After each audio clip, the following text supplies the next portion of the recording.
Hi, everybody. Okay, welcome to What Do I Know? As I said last week, this is going to be hopefully a weekly series where I will be talking about things that maybe I learned. Maybe there'll be questions that I don't know that I need help with. I'll have guest speakers as well. And if there's anything that you would like to share, absolutely, you reach out to me down below. If you'd like to be a guest speaker, you have something that you think is important for us to know, I would love to have you on. Or if you don't know something and you're struggling trying to get the answer, I want to know that as well. Today, I quickly want to talk about what I learned last year with the art of surrender. I had a gnawing voice inside me for many, many years, since my dad died in 2012, to sell my family home of 35 years. It was the only home my children knew. They were all born there. There were years of parties, love, laughter. There was sadness.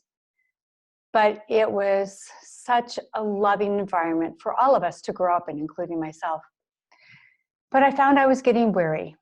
My children weren't coming home like they used to. They were all grown and gone with lives of their own. And she was becoming a lot of work. And things were beginning to fall apart. One day I sat down with my finances to see how much it costs to just keep her, nothing else. And I realized I needed to make over $80,000 a year just for her. When I saw that number, I almost gagged.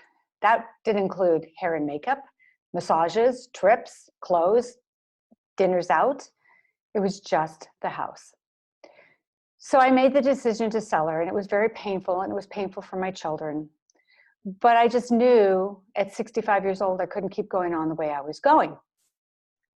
And I believed that she needed a family in the house.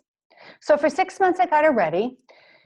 And I packed up everything myself because I wanted to put loving hands on every item that we had. And the week before she went on the market, and I've been sobbing all these months, I really broke down. I was in the backyard looking at the pool, looking at the yard, thinking of all the parties we'd had and the kids jumping off the roof into the pool and running around in circles. And I broke down and said, I'm going to miss this house. And then I got that voice in my head, and I get her from time to time. Now, don't worry, I'm not schizophrenic, but I get this voice that said, you've been missing her for a long time. And I realized I was missing what it once was. I was missing all the action and the life that she once held, but that was over. That chapter was over.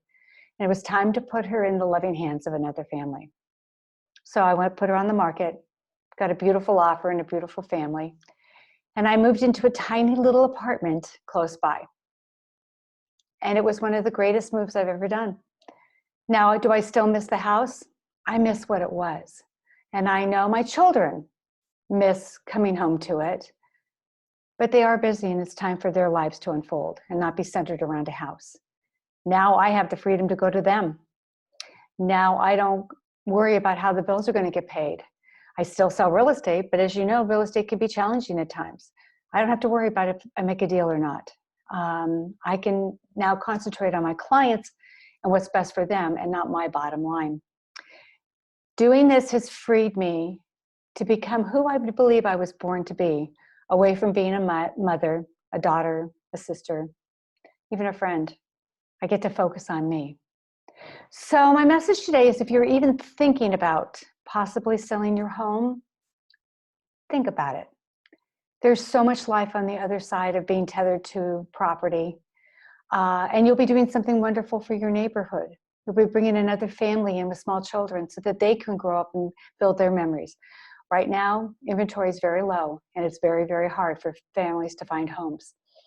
So you will be doing something amazing for yourself and for another family. So think about it. It really is pretty good on the other side. Okay, everybody, thanks for listening. I'll see you next week. And be sure to comment. Let me know your thoughts on the subject, and let me know what you want to hear. Let's start communication going. Okay, bye-bye.